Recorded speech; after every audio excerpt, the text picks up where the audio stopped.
Representative Peyton, you're recognized. Thank you, Madam Chair.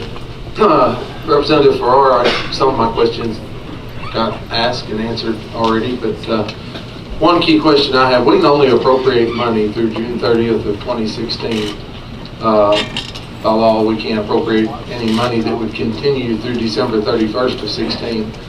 So would you be willing to amend your bill to put those end dates in line with our fiscal year?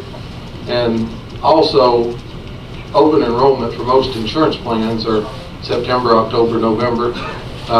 So that would allow the population an opportunity to get in the open enrollment where December 31st end date is going to be past the open enrollment. So my question is, would you be willing to amend your bill to change those end dates to June 30th of 2016? Thanks for the question. No, because it doesn't change the end date of the program at all. Okay, could I follow up, Madam Chairman? Thank you. And we've heard a lot about, if we do nothing, then the program continues through December 31st of 2016, at which point it's been argued it becomes expansion, traditional expansion, the way the federal government prescribed it in the first place.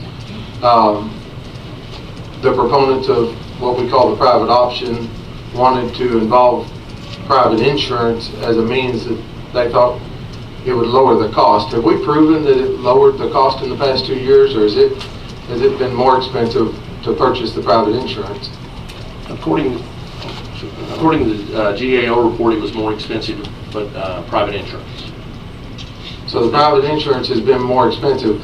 Would the block grant allow the Task Force and DHS to use that money to purchase insurance instead of traditional means of paying the suppliers? Is that one of the reasons we're pursuing a block grant, so we can continue purchasing insurance?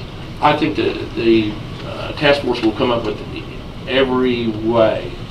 I'm not going to speak for the task force, whether they're going to purchase insurance or do we pay fee for service.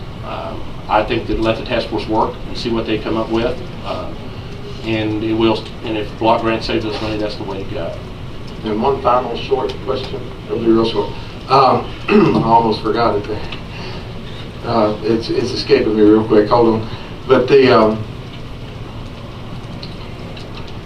block grant, will it be within the authority of the task force at DHS to do this, or will it require legislative action?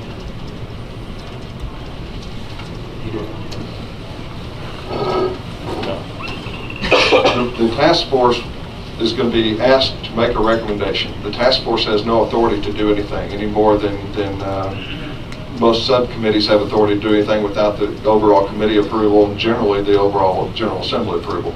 So the agency, the governor, nor that task force can do anything without this body coming forward as a whole and saying this is the direction we want to go, and then we can go and apply for those permits or those waivers or a block grant or whatever this task force comes up with. The task force will make a recommendation. It'll be up to this body as a whole, 135 members, to decide how we move forward. And we were under the impression that it would be within our privilege to end these programs, and the DHS negotiated a waiver that has provisions in it that y'all are arguing prevent us from ending this program because of provisions that were negotiated in the waiver that were not approved by the General Assembly and not within what we were being told 2 years ago. Is that not still going to be an opportunity that the DHS negotiating for these waivers can do things that we don't approve of without legislation?